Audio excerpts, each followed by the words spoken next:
Deuteronomio 6. Mao kini ang tanang mga balaod nga gihatag kanako sa Ginoo nga inyong Dios, aron itudlo kaninyo ug aron tumano ninyo didto sa yuta nga inyong adtuan ug panag-iyahon sa tibok ninyong kinabuhi. Kinahanglan nga kahadlukan ninyo ug sa inyong mga kaliwat ang Ginoo nga inyong Dios ug tumanon ang tanan niyang balaod nga gihatag ko kaninyo.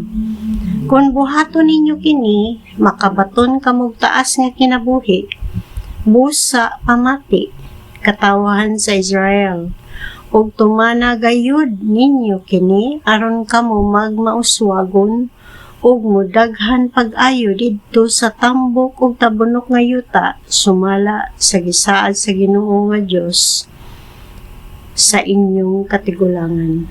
Hinumdumi, katawhan sa Israel, ang Ginoo ug ang Ginoo lamang maoy atong Dios. Higugmaa ang Ginoo nga inyong Dios sa tibuok ninyong kasing-kasing, kalag ug kusog.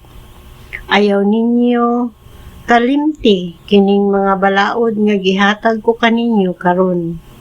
Itudlo kini kanunay sa inyong kabataan. Hisgoti kini kun anaa kamo sa inyong balay o kun magpanaw kamo o sa dayo na ninyong katulog o sa pagmata ninyo sa buntag. Ibugkos kini sa inyong bukton ingon nga ilhanan ug ibutang ingon nga timaan diha sa inyong agtang. Isulat kini diha sa haligi sa pultahan sa inyong balay ug diha sa inyong mga gahangahaan.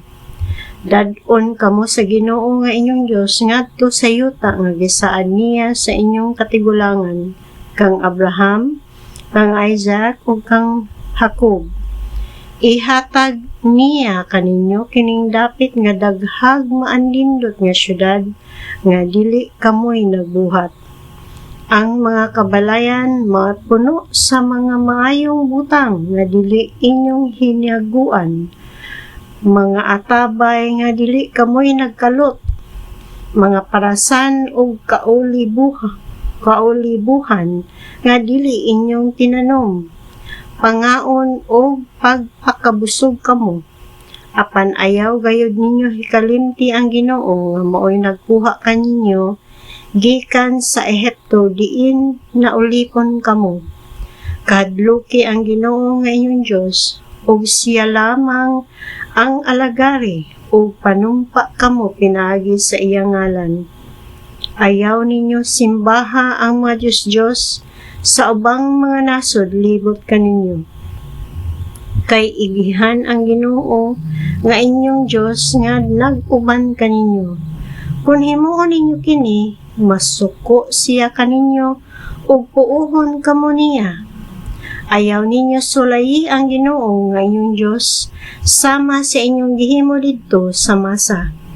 Tumana gayud ninyo ang tanang mga balaod sa Ginoo nga inyong Dios. Buhata ang maayo ug matarong aron kamo magmauswagon ug makaadto ug makapanag-iya sa anindot nga yuta nga gisaad sa Ginoo ngadto sa inyong katigulangan. Abugon niya ang inyong mga kaaway sumala sa iyang gisaad. Sa umaabot nga panahon, kung mangutana ang inyong mga anak kung nganong nagsugo kanato ang Ginoo nga atong Dios sa pagtuman ining tanang mga balaod, ingna sila. Ulipon kami kaniadto sa hari sa Ehipto, apan giluwas kami sa Ginoo pinaagi sa iyang gahom.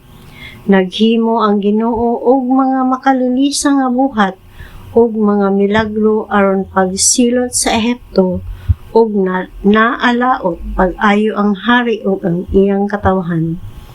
Unya kami iyang gidalangan sa yuta nga iyang gisaad sa atong katigulangan ug gihatag kanato.